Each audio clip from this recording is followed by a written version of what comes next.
Can the king catch the pawn? Hi, Stephen here.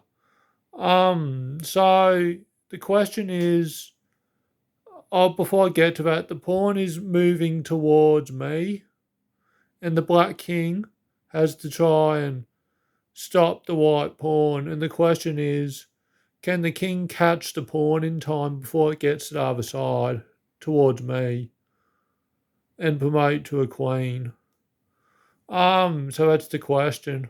So it depends on whose move it is. If it's black's turn, then the pawn is going to be captured. If it's white's turn, the pawn is too quick. And I know this without having to calculate. There's a trick to knowing this just by looking at the board. You can tell if the pawn's quick enough or too slow to get away from the king. So we have to know whose turn it is. But before we get to that, the rule is that the pawn, you draw a diagonal line from where the pawn is to the other side of the board. So that's the diagonal line.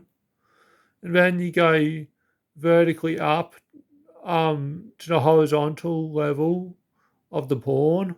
And that's this pawn square. So you create a pawn square.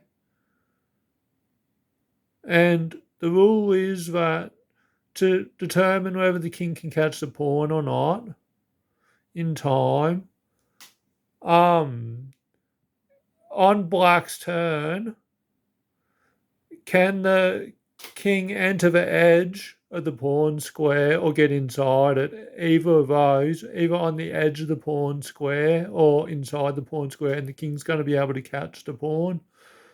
So this is the edge. If it's black's turn, we can get inside the edge and now the pawn will be captured in time. So the pawn goes here, and when the king just makes it in time, the pawn promotes to a queen. Doesn't matter because we capture it. Whereas, if it's white's turn, the pawn square is going to get smaller. So we're going to push the pawn. Now this is the pawn square. And on black's turn, the king can't enter the pawn square, can't enter the edge of the pawn square. It's too slow.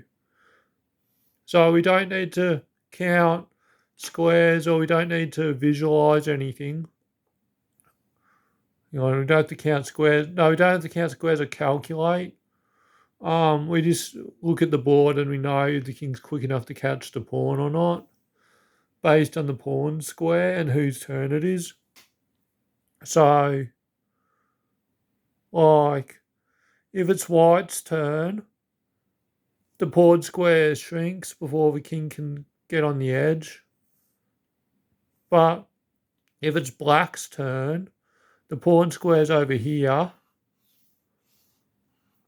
The pawn square's here, and black can step in the edge and catch the pawn in time.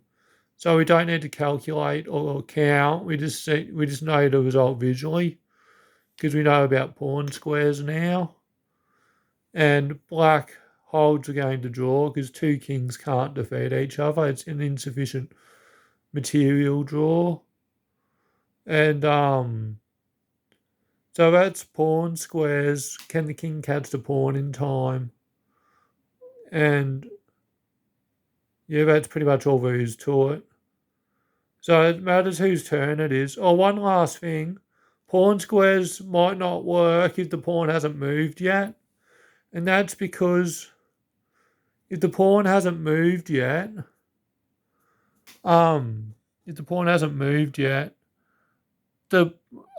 square shrinks rapidly in a single move. So instead of just shrinking the square once, because the pawn can move two squares, the square shrinks a lot in one move. I can't really show you the whole board. Or maybe I can. Yeah, I can. Just realising I might be able to show this. So the pawn square goes all the way down here. hard to show like this on my phone. So if it's black's turn, it doesn't matter because even though the king can step inside the edge, the pawn square shrinks too quickly because the pawn moves 2 squares. And now the king can't stand on the edge because the square shrunk too quick from the 2 pawn move. Whereas if a pawn only goes 1 square at a time, you can tell very easily the pawn is going to be captured or not from the pawn square. Thanks again for watching. Bye.